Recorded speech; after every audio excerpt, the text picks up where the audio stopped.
Okay, let's try this again. Number 3, take. If it's not Google, it was my mistake the second time, but I wasn't happy with the way it started. So, can everybody see us and hear us okay? Is it working?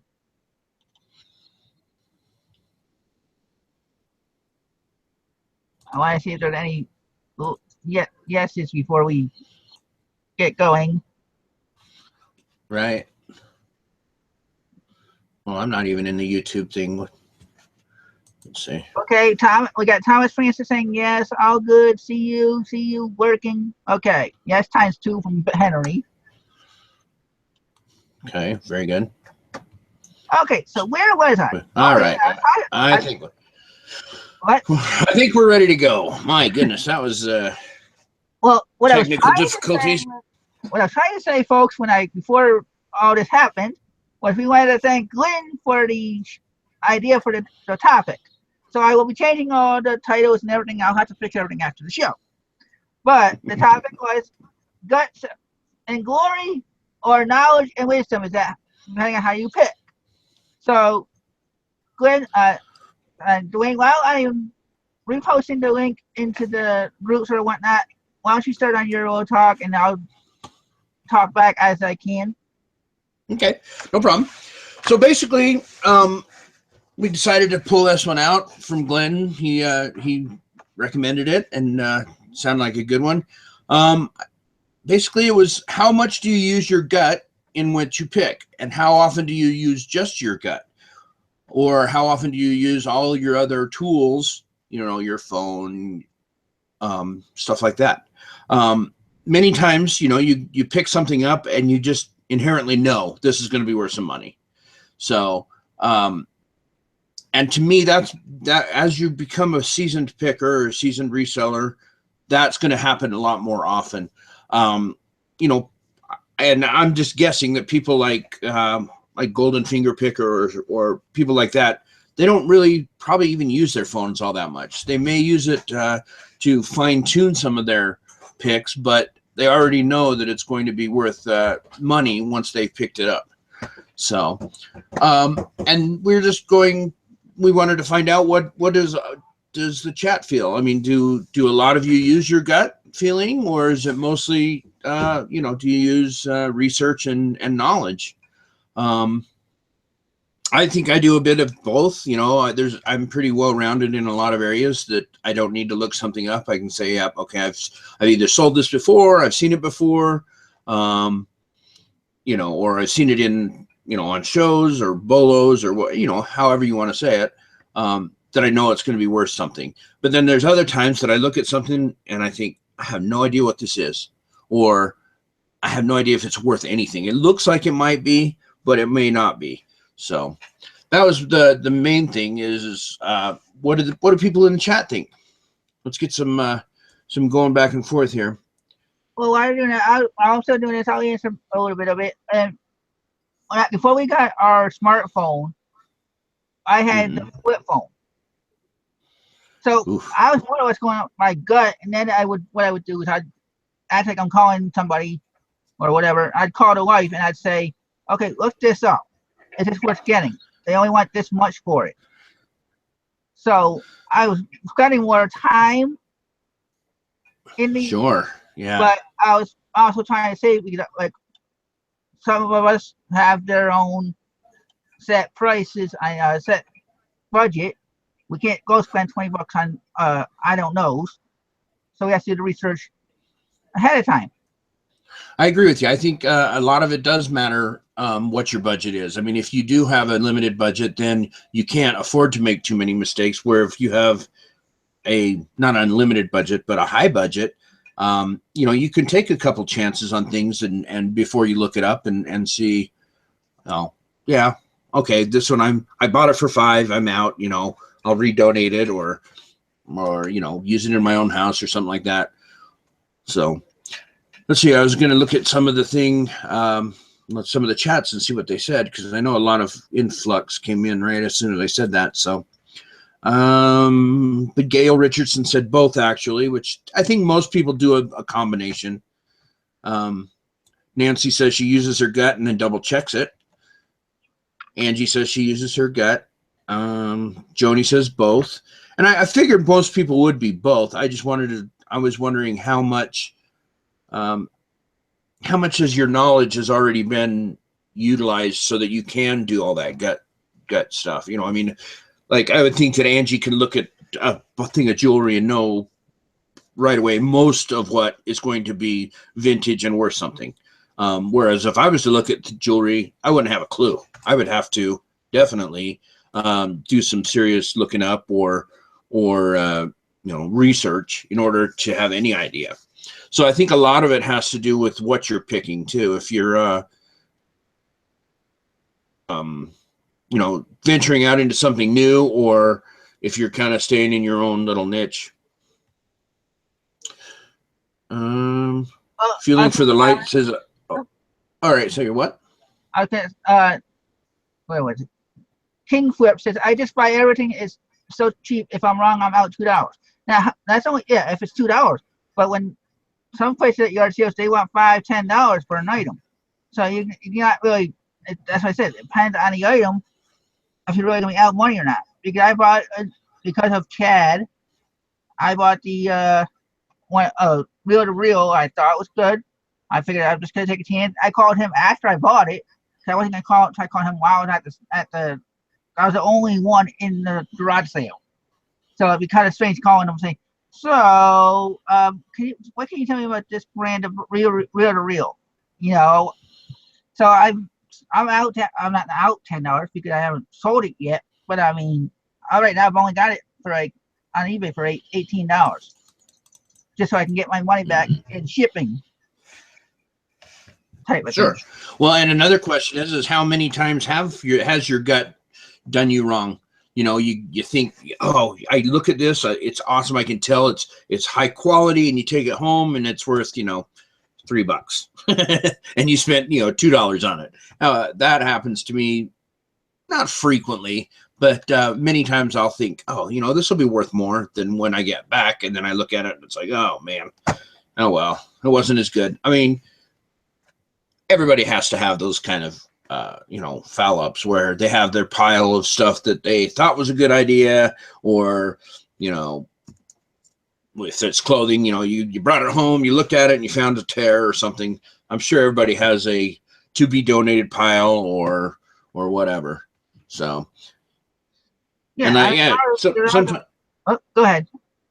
I was going to say, the crazy card said sometimes you cannot research it and that it's all gut in it.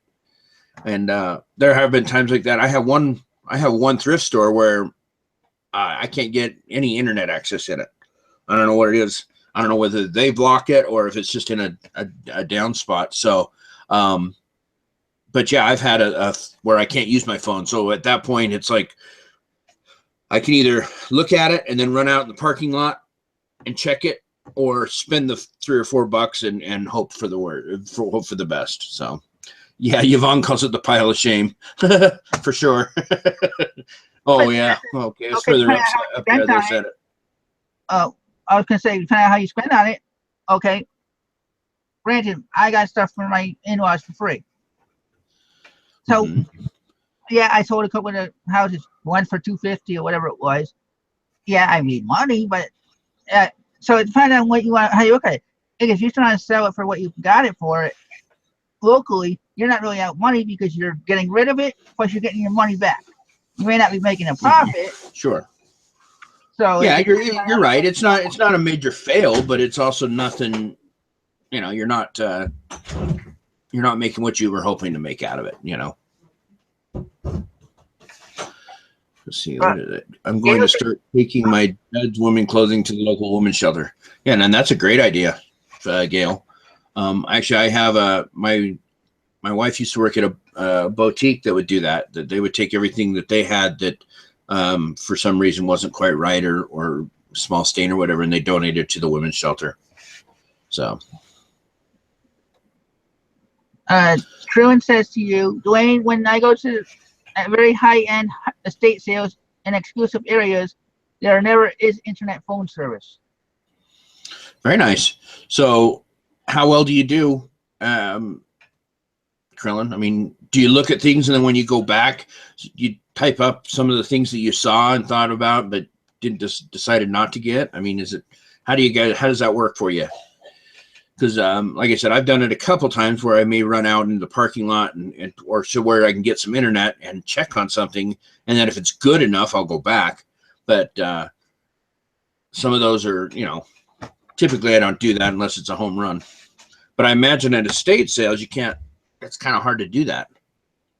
So we were talking about this before the show, before all the mess up. But we were talking, and I said, "Go about when you're in a thrift store and there is no internet access. That's going by your gut. So Yep. you're either gonna have guts and pick something up that you're not sure about and hope and get the glory, or you're gonna base it on knowledge of past sales or from watching videos." So right, and that actually, there's been several times where I found something that I thought was awesome that I had seen on a show or something, and didn't look it up, thinking, oh, no big deal. And then I find out that it's not what I actually saw on the video, or the one that I saw in the video was a limited edition, and this is worthless. So, but that kind of stuff happens, and I just wonder how many people spend the time to research the bulk of their items, or how much is it researched later after you get it home and you have a chance to really look at it. Oh, and Andy brought up a great point. He says sometimes you learn best from making the mistake too, as long as it's not too costly. And yeah, that's exactly right. yeah, that's part of what I was saying about with myself when we had the flip phone. I was trying to look like I didn't know what I knew what I wanted, but I was also next to it, so I wasn't going to walk away, or I had it in my hand while I was talking to her. Right. Yeah, I wasn't going to necessarily let somebody else get it when there was a whole bunch of people around me. Right. Well, and conversely, how many times have you left something that you went back and looked and saw that it was worth quite a bit, and you kick yourself for not doing the research on the spot, or not being able to, or not pulling the trigger, and actually missing out on a home run when you're like, oh, if I would have just grabbed it. Honestly, I don't think I really missed out, because when I had this flip phone, I was doing it with her, so she was there telling me, yes, get it, no, don't get it. But when I wasn't doing that, and when I got the smartphone and I stopped, now I don't use it really. I do it by the gut. I just say, I'm like, okay, if it's cool to me, if it's might be cool for somebody. It may not be worth the money that a home run, but not every home run, not everything's gonna. You gotta have singles before you can get a home run. Oh, absolutely. No, I agree. Singles, then once you get enough singles, keep going. Your runs keep your money, aka money runs, keep adding up. You don't need that home run to sustain you, because if you have to look for home runs, you're gonna run out of outs quick. Sure, yeah. Bread and butter items are definitely what pays the bills, and then the home runs are the icing on the cake. I agree, and I think that people that only shoot for home runs, they leave a lot of money out there. They really do. But what I was wondering is how many of you looked at and thought not to buy, and then went back and found out that it was a home run, and you went, ah. Actually, I don't think there were really any, because, like I said, once I walk away, I personally don't stress about it, because I'm like, I'm not gonna be able to go back to it, especially when I'm walking. It's not like I can jump in the car, drive back, or jump on the bus and wait a half hour to get back there and hope that it's whatever it is still there. By then, it's gone. True. Thrift Daddy asks, what do most people consider a single? 3 times your money? I would say it has to be dependent on the person, because some people are happy doubling their money, especially if they don't have to pay that. If they don't do it on eBay, like if they do a local sale or Facebook, okay, they spend $2, they want to put it up somewhere for $4 or an auction for $5. That's doubling their money. Granted, that's not wise business wise, But who says that they're doing it for business? They might just be doing it just for the fun of trading and flipping and just for something to do. Sure. And if you find something for a nickel and sell it for 50 cents, I mean, that's 10 times your money, but is it really worth it? You also have to, it's not just how many times your money, it also has to be in the money band you're looking at. Whereas, if you buy something for $100 and sell it for $500, that's only 5 times your money, but you made so much more money. So I guess it really depends on whether you consider a home run how many times your money or how much money is made per transaction. So Carol T says if it's under $50, she needs to triple her money. And that's, I think, I consider anything that I make over $100 on, probably a home run for me. It doesn't really matter what I buy it for. I mean, I don't buy things that are $1,000 to sell for $1,100. I don't have that kind of cash. So I would say anything I make over $100 on would be a home run. But that's just me. Like I bought a 10-cent cup. That's when I sold it for $10. Right. Now, is that a home run? Do you consider that a home run? Ways because I did what 1,000 times my money. I mean, that's what 100. Yeah, that's 100 times your money. Is that a home run, or is that is that your bread and butter because you're making about $10? Well, I don't. That's the thing. I haven't really come up with a bread and butter. I say I talk all these mugs. I have these patterns, but in order to make them be bread and butter, they have to be consistently selling, in my mind. Because if you're not consistently selling them, how can they be your bread and butter? Whereas the home run might end up. Yeah. So it's catch-22. The home run might carry you over at certain times, but you can still. Well, for me, my bread and butter are just. What was that? Right. And my bread and butter are things that make the little money, or the littler money that just keep me in the game, the things that make me, it doesn't have to be a particular item. It doesn't have to be like a man's shirt that, every time I sell, it's my bread and butter, but anything that I make $10, $15, $20 on, I consider that my bread and butter because every time I make that pays those bills. And then anything I make over $100 on is kind of a home run for me. Krillin said, which the Burberry coat, of course, is awesome. He bought it for $100 and sold it in a week for $200 with very little time invested. That's great. Yeah, that would be, to me, that would be a home run because you make $100. Little time invested, it's kind of a quick flip. That's exactly how. Okay, now what I would consider. I can understand where that's coming from, but I would also see that as maybe just not a home run, but a bread and butter. Because I know from watching all the other shows that Krillin talks about doing clothes like Ronnie. So it's depending on how much you're willing to spend. So now if he put 10 cents or $10 on an item that he didn't know about, or that he just heard about and he had never sold it before, and then made $100, that to me is more of a home run because he's still doing it what he knows. So he's doubling his money. So it's not really a big jump in ROI if you wanted to count that. Sure. So there's all different ways on how you want to look at it. And I'm only being the I agree. Comments. I'm not saying one way is better than the other because I know I'm not that better of a seller. Yeah, I agree with you. I'm sure, people that sell things for $1,000, anything under $25 is like nothing for them. Whereas wherever you are in the game, that's what, you define your own rules in this game. You define whether you're part-time, whether you're full-time, whether you're, what's your bread and butter, what are you going to go for, or price per item, what is your profit margin that you're shooting for? Some people shoot for 5 times their money. Some people shoot for $30 in profit. Everybody sets their own rules in this game, and that's what it's been. That's why everybody has a different, business model. Let's see. What do we got here? I see a question from Turtle, but you might want to copy and paste it because I'm thinking I just saw something else I want to respond to first. Okay, go ahead. I got you. UNO8 said, if I spend half an hour listing each item and profit $15 on each, I made $30 an hour. That's good. Which I agree because but that it depends on how fast you can list it.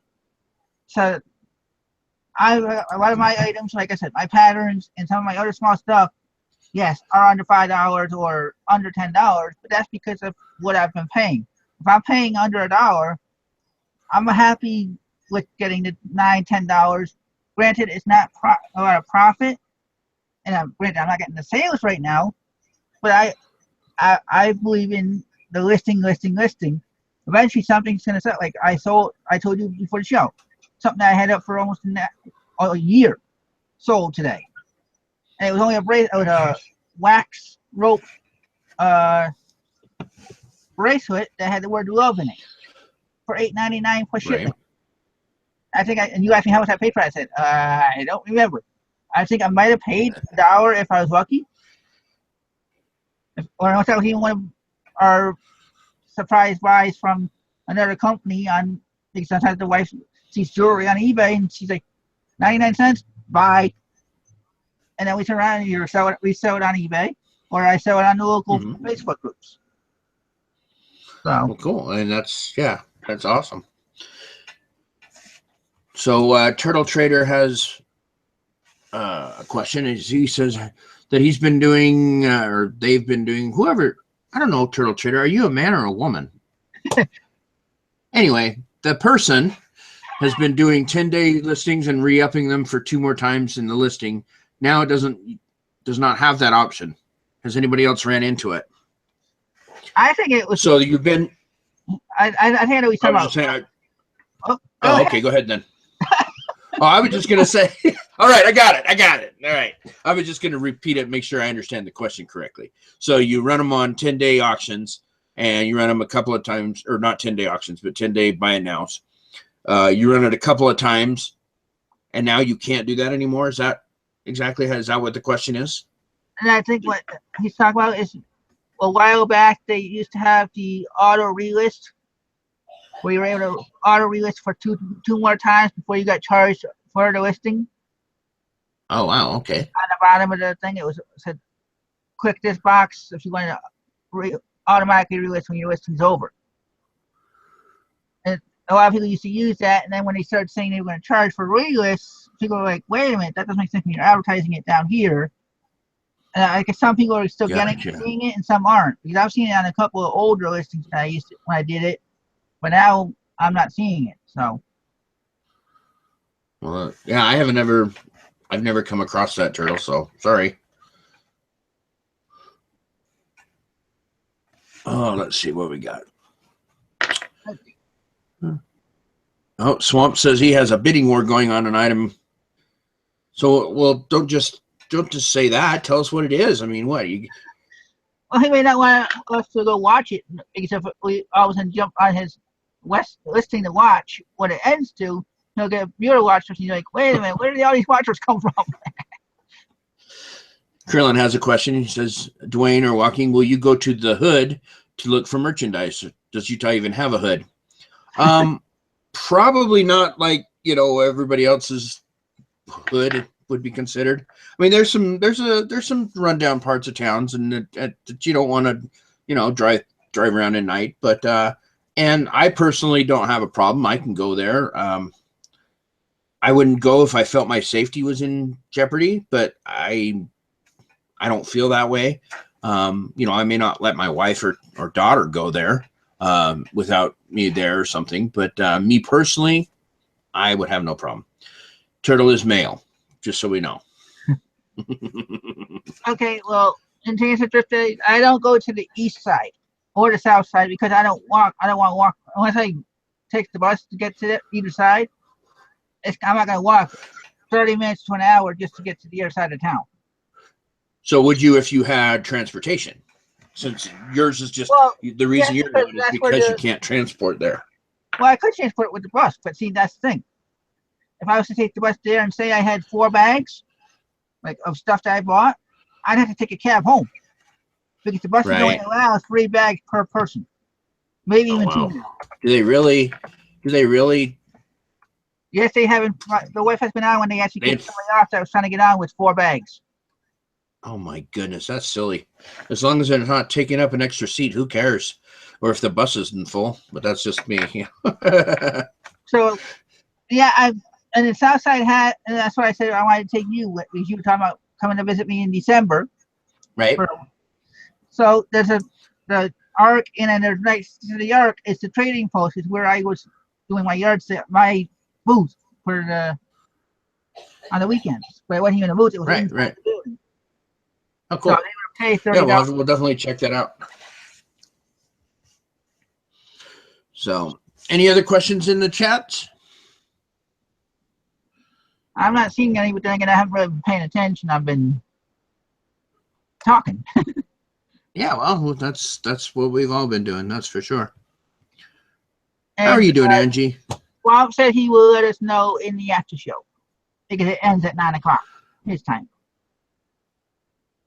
Oh, okay. All right. Well, I hope you get twice the money you're expecting and 3 times the money you want. And Andy says, nice. She hopes that you were we scope when you come to visit. That's one of the things we were talking about, because I said that we may have to not have that Wednesday show, or you may have to do it from the hotel. Yeah, we'll have to figure it out. I may be able to do it from the hotel. That might not be a problem. It'll be strange for we'll see. I was gonna say it'll be strange. Yeah, it'll be kind of strange. And you're in the same town. Right. Right. Well, good. I'm glad you're feeling blessed, Angie. Let's see. And let's see. While looking for other questions, one of my topics, I don't know if I could do a screen share because I didn't sign in, and I don't really want to show off my seller hub. But if you are followed in Deb at Thinking Pesos, she did a not a video, but she did a post about it on her page and in certain groups. Mm-hmm. In the managed orders, you can go back to any 3 months time frame in 2015 now. Hold on one second. Let me see if I'll go into my eBay and okay. See if I can do it without word. Yeah, okay. All right. So I don't know if you guys know this, or I'm sure you've heard about it, but what it is now you can go back and see your review your sales from 2015. It used to be you could only go back 90 days, right? Yeah. Well, now you can go back and do the whole year prior in 90-day increments. So you can do from like January to March, and I'll screen share and show you. And that actually helps you when you're looking at when you're looking at the seller hub, it tells you how much you've jumped since the last year. Now that they have to 2015, you got to go back in that time frame and say, okay, what did I sell there that I either sold that I'm selling differently, or okay, why did I drop? What did I have then that I don't have now? What do I have to go get? Right. All right. So let me see if I can screen share and figure this out here. So you see that? Can you see it, Chris? I see it. Okay. So basically what it is, guys, is you go into your orders, and from the hub, I go to manage orders, and it comes up, and it's right here. It says review sales back to 2015. If you click on that, and hopefully things will work. Oh, there we go. All right. So now up here you can choose the 30-day time frame you want. So, or the 90 days, I should say. So let's say I wanted to go from the 1st of January. Actually, I think it'll do it itself. So yeah, the 1st of January, it'll change this automatically, because it says it can only do 90 days. So it sets the end date for you. So then you can go back and you can sort these different ways. You can sort it by selling cost, total sales, or you can go through and look and see what it is. The only thing you cannot do is actually go back to it. Like, for example, this Tommy Bahama shirt. I can't click on it. You can. Where? I thought I did the last time I did it. So I went back into 2015, just still into 2016. And I thought I had clicked on the actual listing itself. Huh. Well, you'll have to play with it then, guys, because I've never had it. I just know that it actually helped me today because I was doing some inventory and I could have swore that I sold something, and I went back and I found that I had sold it. So, but this also can, give you an idea. You can play with the metrics and see exactly what, what you wanted to, if you want that back in the, geez, what am I trying to say? Spit it out, right?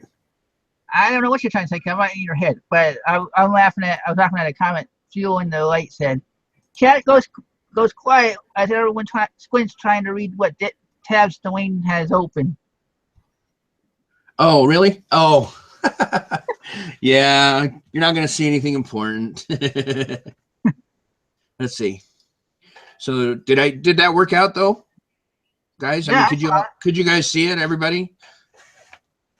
Well, Gail just said she didn't know we can do that. Thanks to us. Yeah, so. that's something new.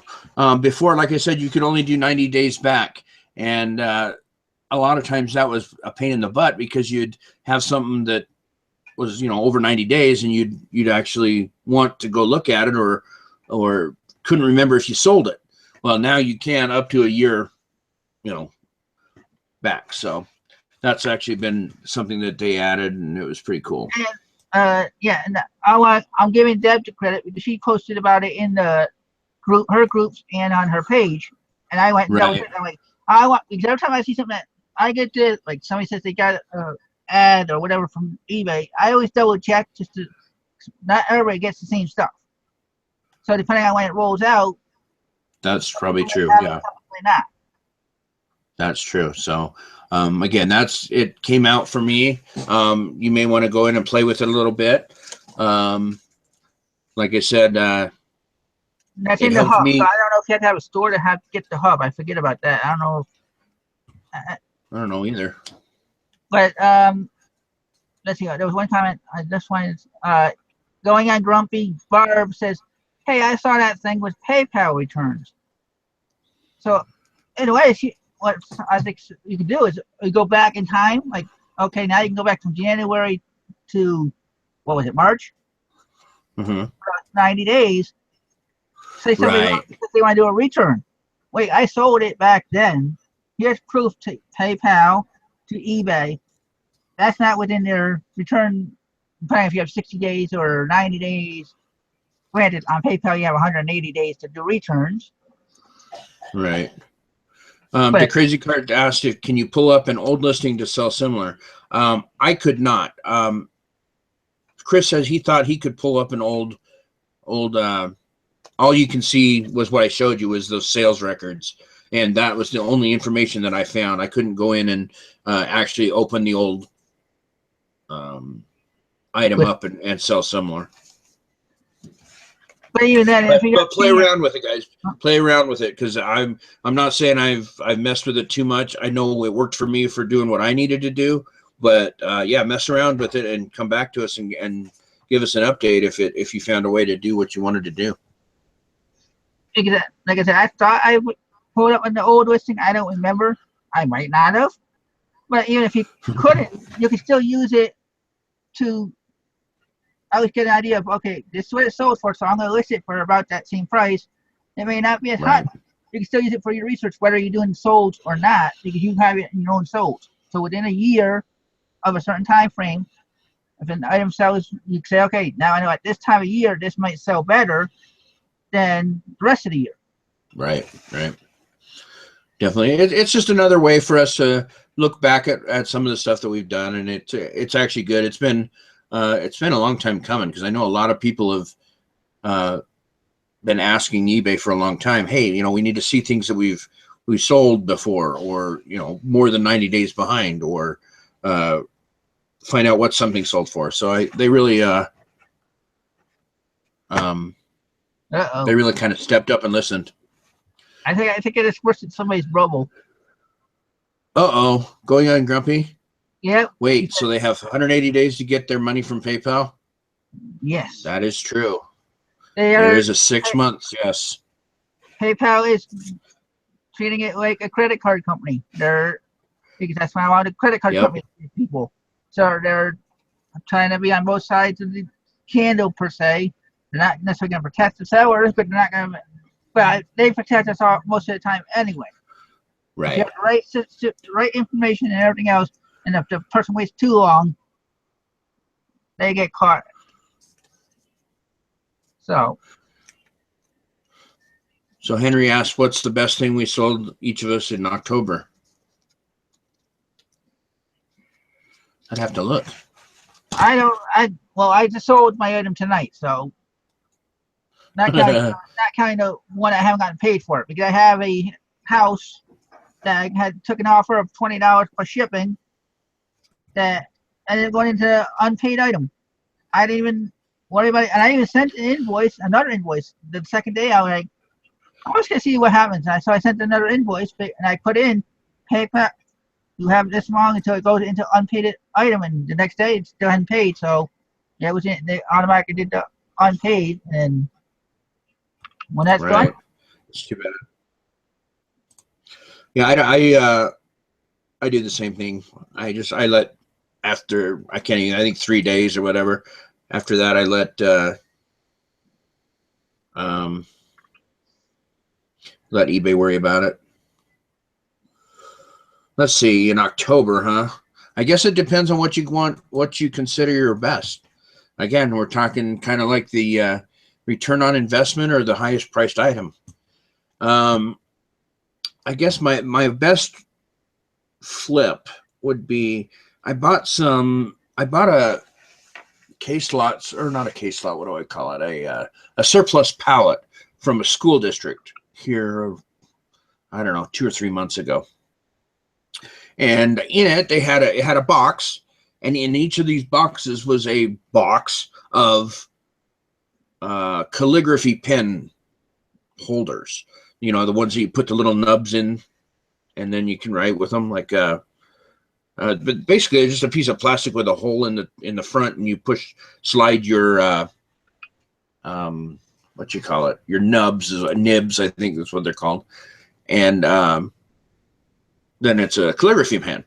Well, so I paid like $7 for the whole pallet, and I just had somebody purchase, how many was it? Second, I'm sorry. I gotta look and see. 2 of them for $12 a piece. So my return on investment was about 30 times my money after all was said and done, after shipping and price of goods and all the fees. So for money, for ROI, that was it. But for actual money, it looks like I sold some of those Vivint security cameras. I sold 2 to a guy. It was about $117 just a couple days ago. So, but I've had a lot of returns on those because people seem to buy them and not realize that they don't fit in their system. It's one of those, I guess it only works in certain systems. So we'll see if they come back. Okay, there's a topic going on in the chat, but I didn't want to interrupt you. Oh man, see, I'm just jabbering away. What do we got? Well, no, you were answering the question. They're talking about the note that certain people are not doing returns on a lot of their items. I would be careful not doing returns because you're worried about. I know you got jewelry and there's other stuff, other things, or CDs and books, but if certain things happen and the buyer wants to push for significantly not as described or whatever, however they want to work it, you are going to be forced to accept the return and pay for it if you don't accept or have no returns anyway. eBay will find a way of getting you to do it. Exactly.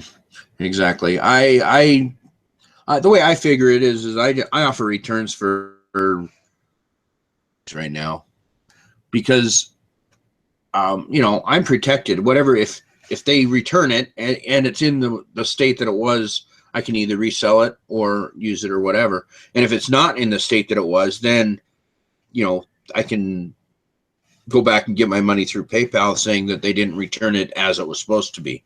So I feel that either way, I just take returns every 30 days because I don't feel that it's that big of a deal to me. I have probably less than 1%. I think I'm at a 1.1% return rate, and I sell clothing, so I always accept returns.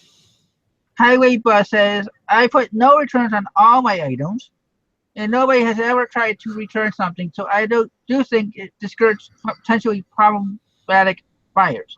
You might just be getting lucky, Highway, because I've seen a lot of different posts in the groups and on other shows where people have been forced to get returned, and then it hurts their defects because they don't work with the buyer.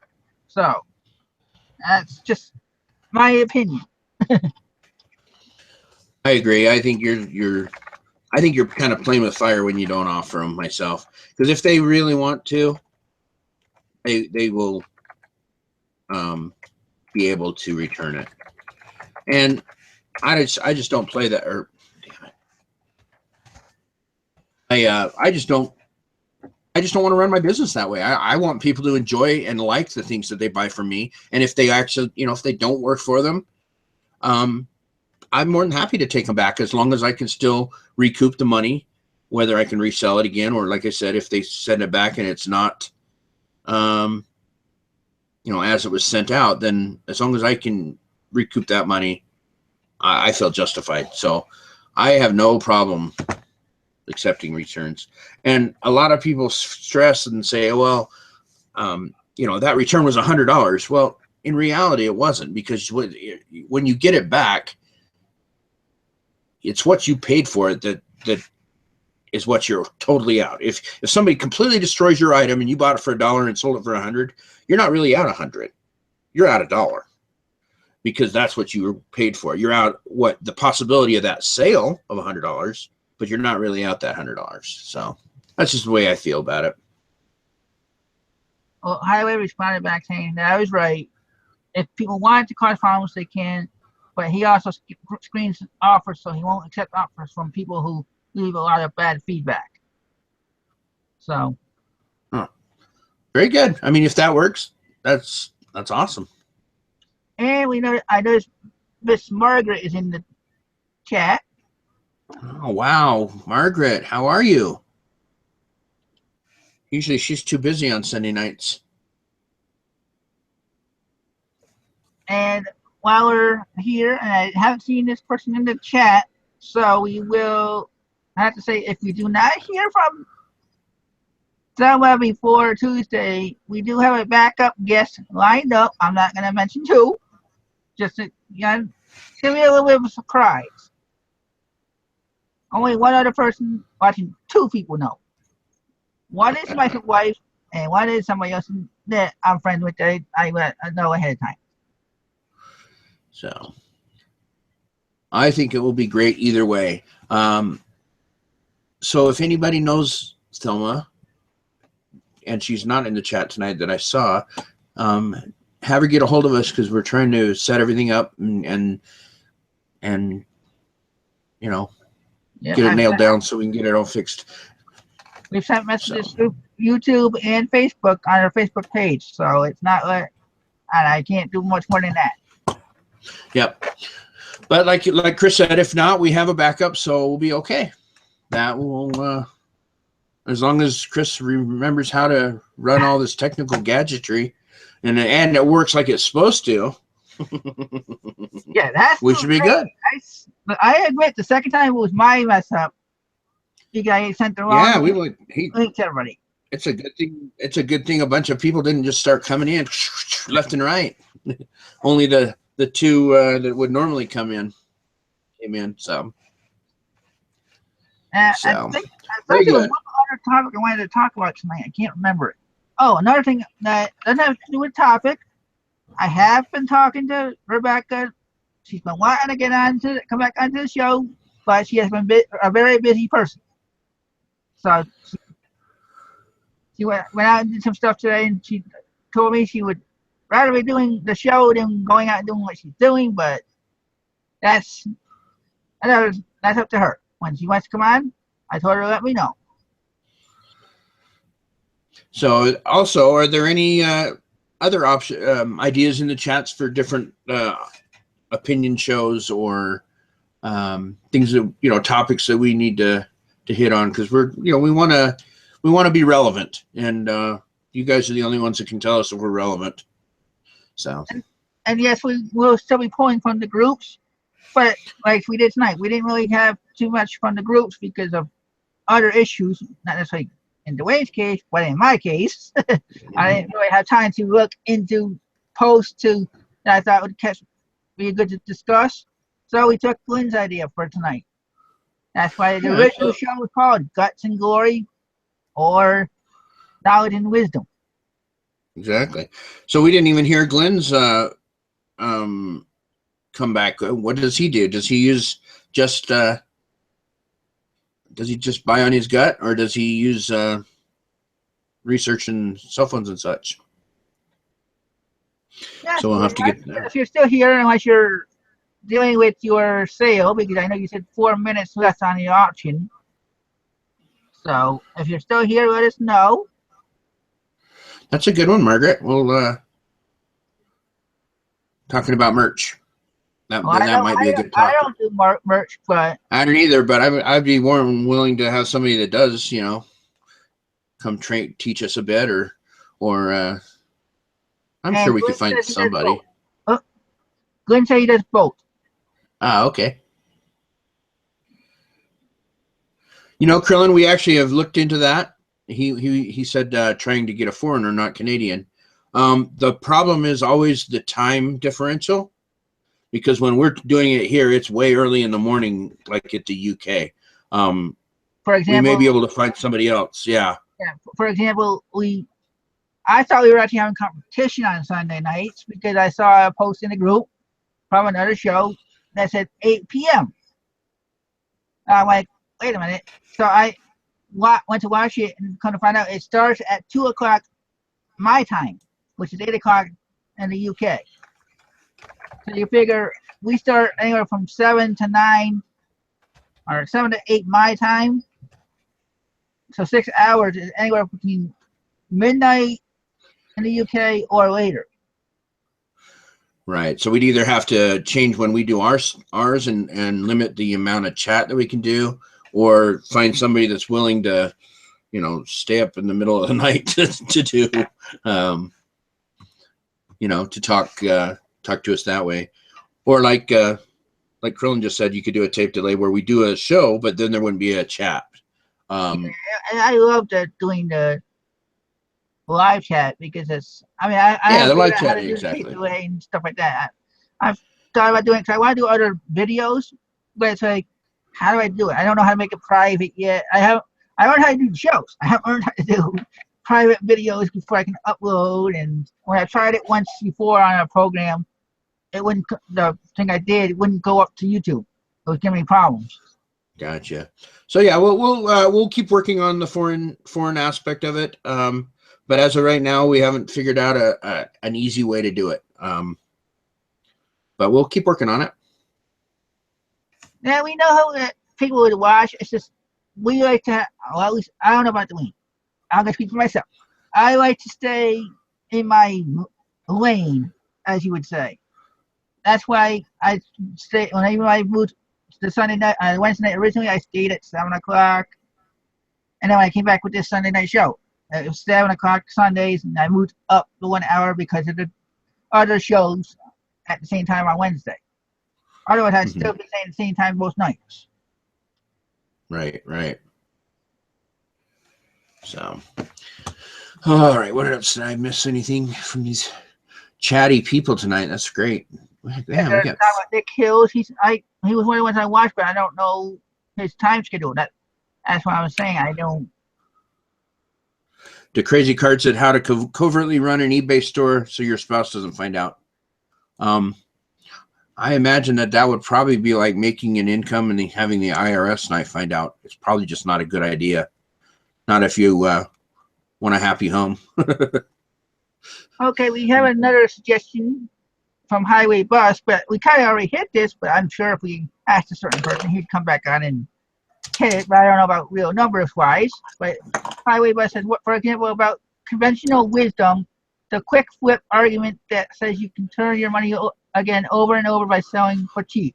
I'd love to see the real numbers crunched there. Okay. Yeah, might be able to do something like that. We would probably the easiest way to do that would have somebody that does that quick flip method. Track like $25 that he finds, and track that $25 and how quickly he can roll that in.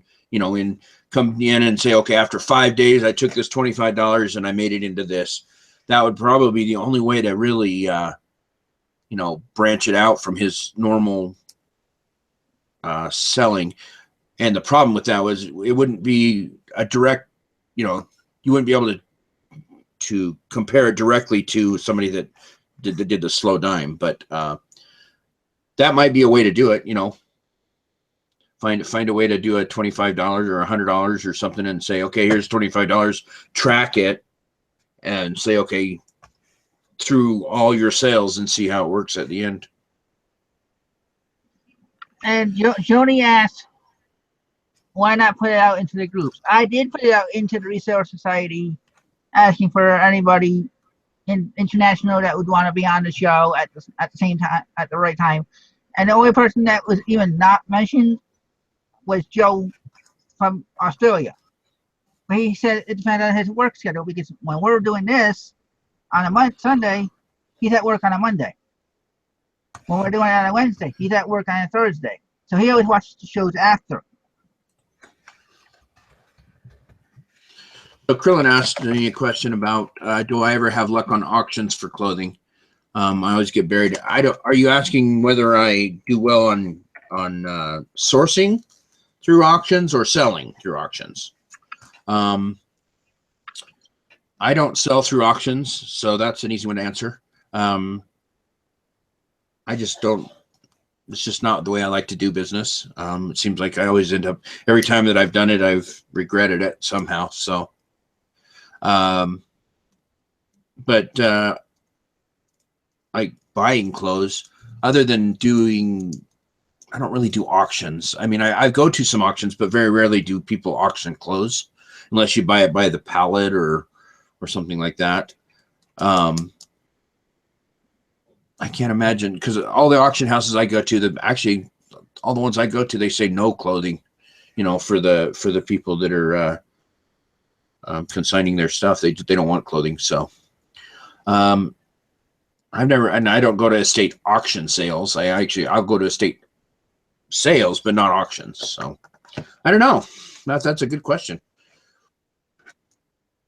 Let's see. Yeah, see, I told you, Krillin's the clothing person. Now he's gonna ask you all your questions about clothing. No, that's okay. That's okay. What do you mean? How do you source clothes in Utah? We don't run around naked. I mean, come on.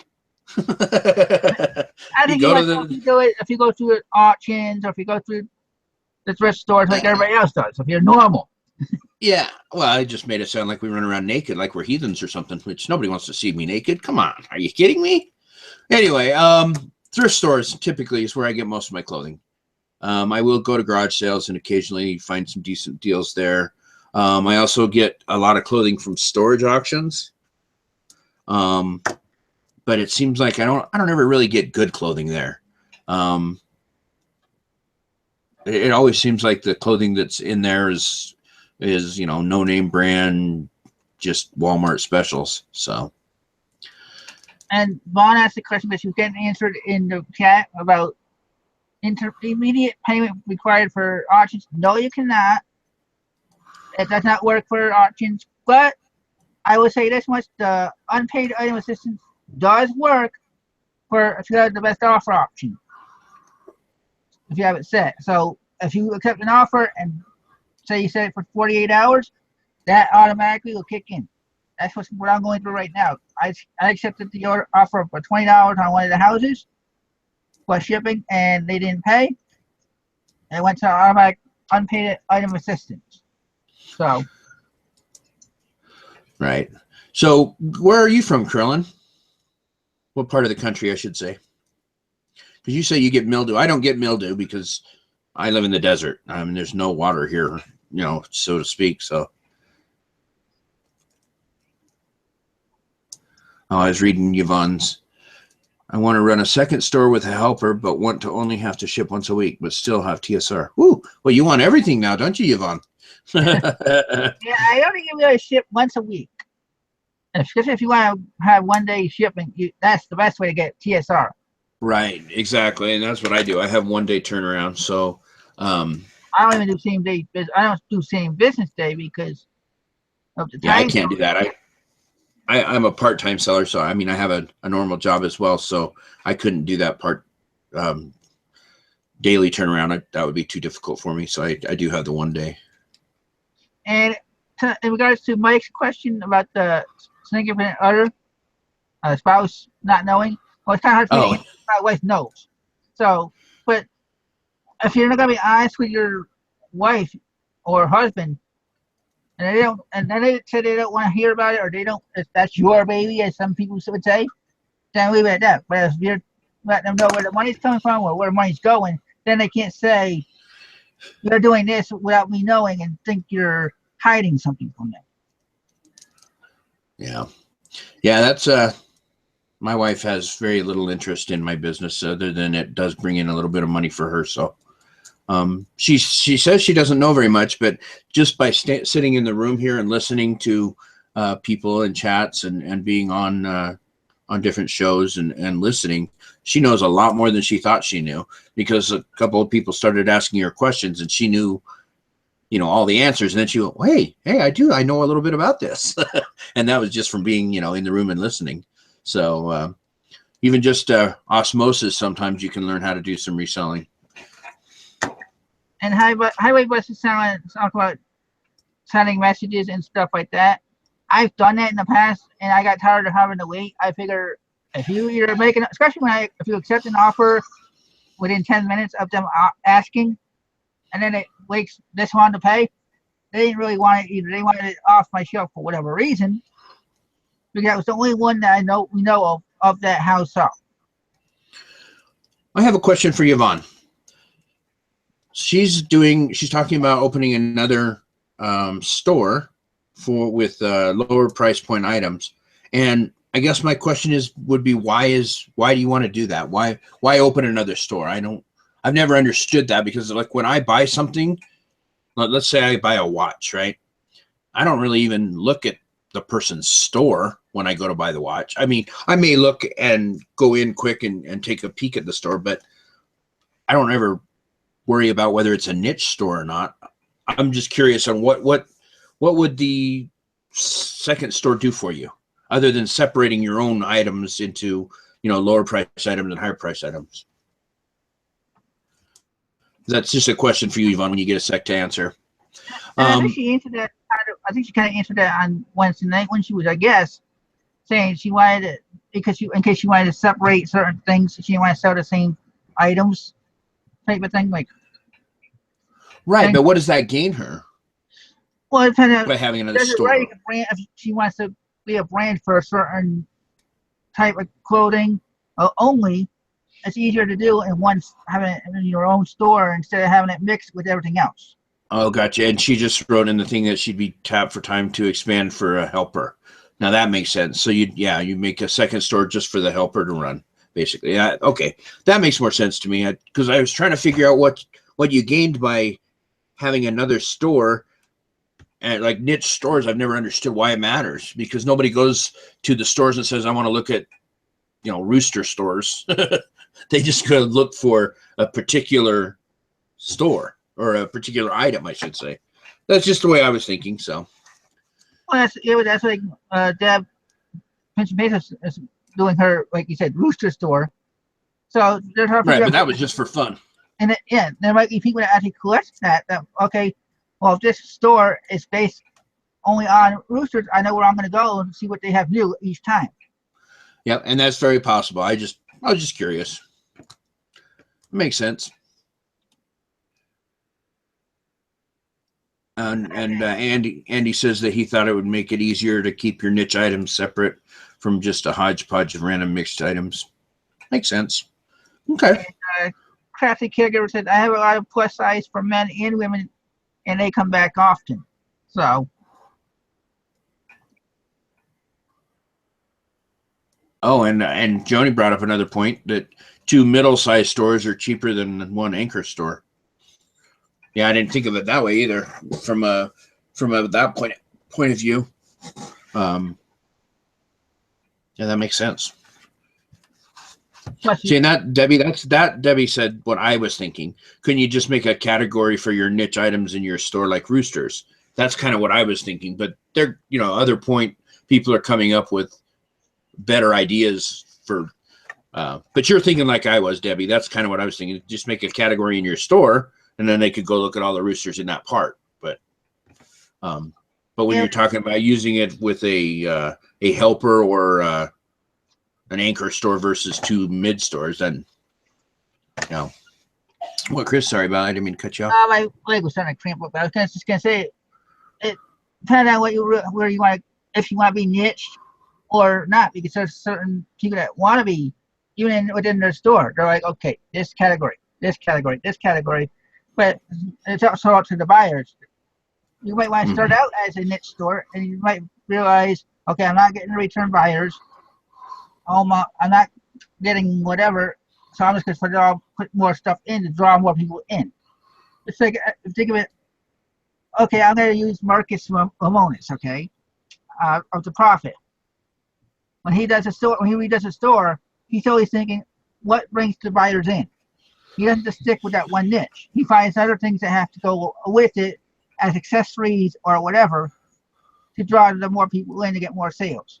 So in a way, you got to think of the same way. You may not have a niche per se with roosters, but okay, chickens, hens, or whatever, or barns, animals, stuff like that. That can work with the theme of the store. It doesn't have to be just one particular items. Sure. Well, and King Flip also brought up another option is if you wanted to sync it to a store that's not on, on an associated platform, or if you wanted to link it to your own website or something like that. So, and Turtle Trader just made it good for a newsletter for followers. Funny thing is, I don't know how many followers I have, but none of my followers have signed up for any of my newsletters. So it's like when I'm sending out the newsletter when I do a sale, I'm getting it to myself. That's it. It's like, who else is getting my newsletter to let them know I'm having a sale? Nobody's following my newsletter. Yeah, I'm asking them to sign up for it. Yeah, I'm the same with you. I don't know anything about the newsletters. I've never used newsletters as a way to advertise. It's just I've never seen any kickback from it that was positive. So yeah, that was a good one. See, we threw that in really quick. Chewed up another 15 minutes, right? Yeah, we actually made it for the time that time that YouTube screwed up, and then I screwed up. You don't need to lay blame, man. You could just said there were technical difficulties. See, then there's no blame. Yeah, when am I not honest? Yeah, well, I understand, but I'm just saying. So. And I noticed we actually hit close to 50 viewers again tonight, and I thought we'd actually have a lower amount because of the football, plus like I told you, the World Series Game 5 is tonight. Well, how the football is just the Cowboys playing tonight, so only a couple people in the chat, and they know who they are, might be watching that game. The Cubbies, yeah, I don't know. I don't know many people that are baseball fans, so I think it's cool. I usually just kind of follow the games, not necessarily. I don't watch them, but I do. I kind of follow the scores later. So, Krillin, no, I do not have a weigh and pay. The closest one to me is actually in Denver area. So I have been a couple of times when I've been that way, but I've never. We don't have one. That's the closest to us is here. So. And by the way, earlier I saw somebody said that maybe Margaret might be able to help us. That you can get a hold of Thelma for us before Tuesday night. Because like I said, if we can't get a hold of Thelma, we'll have our backup guest come on. I'm not mentioning names.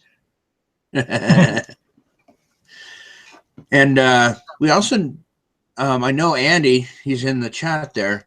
When are you going to get your schedule figured out and come on and talk with us, bud?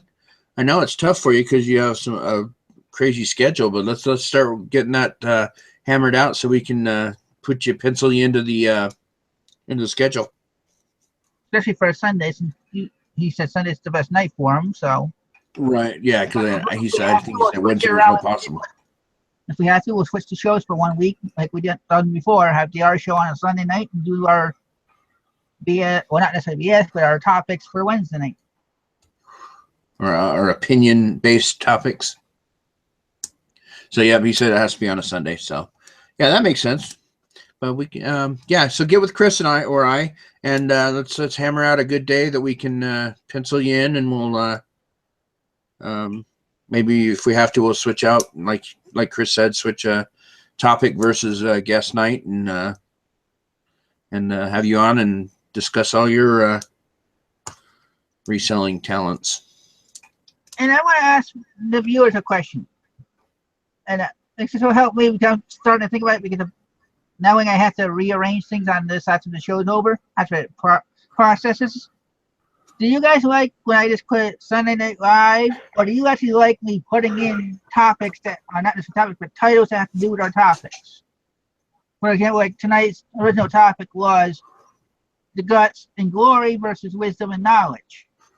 Or do you just want Sunday Night Live like other people do? I want to know, go out, you guys have fun in seeing when it's been coming out, but it's like, I know it's a regular show, so I don't necessarily need the Sunday Night Live part, but I just like that part because of the title. It's just, that's just like the art show. I like that. Two people have both said that they like the topic in the title. So, oh yeah, there you go. Gail said if you're looking for something specific. Yeah, that's that. I looked at about that too. That's what I'm also. That's the reason I asked was because of most of the viewers are loyal, and so it's like they're more or less are going to be here anyway, unless the topic really or the guest is where they don't want to even be in the same area. Well, it looks like topics have won, man. It's everybody says put topic. No, I haven't seen anybody say it the other way. So. There you go. Well, I had to ask. Yeah, no, I mean, it's a great idea. Yeah, you got to make sure. But yeah, I think Andy said, you know, the topic kind of gives it a sense of direction, and also Mike said it kind of gives you something to think about, you know, about what we'll be talking about. So maybe they can come up with some more relevant questions or something. So. Yeah, that's why like when I do the titles, or especially when I do it like on my page, after I put the link in, I put in do you do something, so that way even though I don't know how many of the viewers come from the page besides the groups, because I share the page in the group anyway when I go to right. Well, and Krillin also says that not everyone watches it live, so if there's an interesting topic, you know, that somebody may want to watch it later based on the topic. So good thinking. See, we knew you guys were thinkers out there. We just had to tickle you a little, get that information out. Well, now that we're almost at the half hour past the show, all right, 90 minutes minus some little hiccups.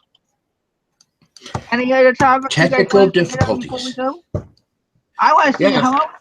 I want to see how long we can keep this going because before we shut down, because we're actually up to 49 watchers now. Yeah. And I'm getting a little surprised. Not surprised, but I'm just, as most people know, when I had the art show, I used to average about 50 guests. And then when I switched shows, all my numbers, everything happened. My numbers kind of fell. And yes, most people are saying, well, don't worry about the numbers. But it's just something to gauge ourselves how we're doing with. Right. How relevant are we? How much are people coming back to see us for us or for our information or what? Yeah, we don't want them to come back just because we're friends and they want to be friendly and keep us. We want them to come back not for the information we're giving out too. Yeah, exactly. Exactly my point. Yeah. So, all right. So what was I going to say? Oh, about topics that we were going to talk about. The foreign thing we'll continue to work on. What were some of the other ones? I was going to write them down, but I didn't have a pen handy. Now I do. I don't remember. Oh, what good are you? Okay, well, King Flip says he's not in any group, so it matters. Oh, okay. Well, there you Thank go. King Flip for that. Because like I did, I do share the group in the groups on Facebook and stuff. So Night Turtle. Have a good evening. Night Turtle and Vaughn says woohoo! Offers are coming in. So Very good. Very good. Andy's going to bed. So I guess it might be the time to end the show anyway. It's already an hour and a half long. Right. And I have pizza sitting here waiting on me, right here in front of me, just like smelling. It's smelling so good. And so we'll do an after show and let Dwayne eat on the camera. As long as you guys don't mind. And thanks for everybody for watching. And we will definitely see you on Wednesday night. Cannot guarantee who the guest is going to be. Like I said, hopefully it will be Della, and if not, surprise to come. So see you guys in the hangout if you come in. If not, definitely see you Wednesday night. Bye, y'all. Yep. See you.